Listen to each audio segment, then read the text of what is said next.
Maayong buntag, padulong tag trabaho, kod kayod. Today is Wednesday. We call it here in Australia Hump Day. Kalma-kalmado ta sa Hump Day kay middle of the week. It's tugnaw here.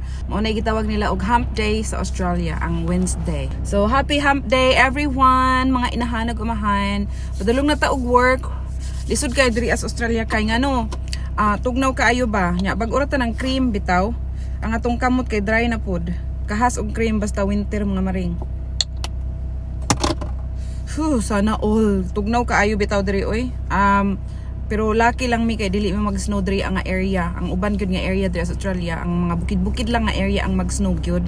Pero diri sa amua sa coast dili. Pero bation mig tugnaw. Pero mao na ni tugnaw sa amua. Wala pagyapon minaanad. Lahi ra gyud no.